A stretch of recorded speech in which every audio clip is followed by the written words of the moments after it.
ஆகும். ஸோ இங்கே போயிட்டு அட்மினிஸ்ட்ரேட்டர் ஆக்சஸ் கோடுன்னு போட்டு இங்கே போயிட்டு இப்போ பாஸ்வேர்ட் டைப் பண்ணணும்.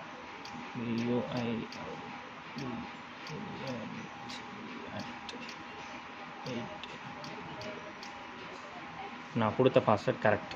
ஸோ அதனால் இது உள்ள போயிடுச்சு. வந்துடுச்சா? So Ethernet TCP/IP host name இங்கே இருக்கு பாரு. ஹோஸ்ட் நேமாக மாற்றணும். எதுக்கு? இப்போ நமக்கு அங்கே என்ன லிஸ்ட்டில் இருக்குது? F01 WC அந்த சிவிங்குக்கான ஹோஸ்ட் நேம் எடு கொண்டா.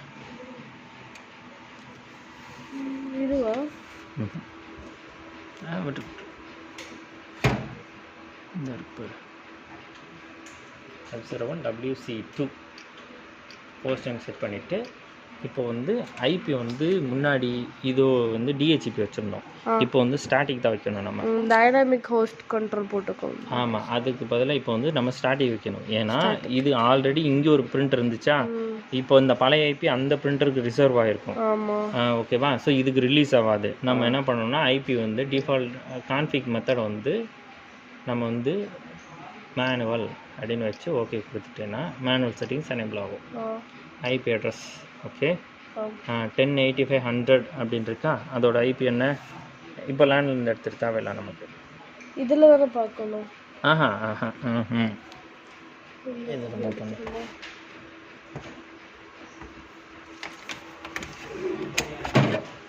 வா ஐபி இங்கே WC இங்கே இருக்கு பாரு 154.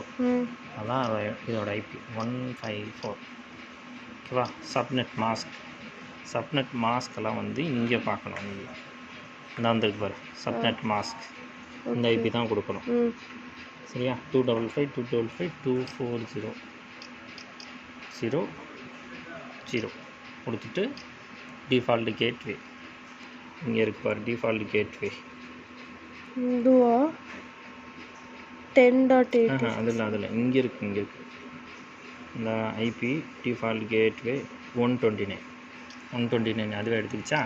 சப்நெட் மட்டும் கரெக்டாக கொடுத்துருவோம். 128 அதுவே எடுத்துக்கிச்சா. 128 ஐபி எடுத்துக்கிச்சா. ஐபி வந்து 201 இருக்கு. அதுக்கு பதிலாக நம்ம 153 கொடுத்துருந்தோம். 153 ஓகே. ஸோ இப்போ ஐபி செட் பண்ணிட்டோம். இப்போ நம்ம செட் பண்ண ஐபி இங்கே ரிஃப்ளெக்ட் ஆகுதா அப்படின்றத பார்க்கணும்.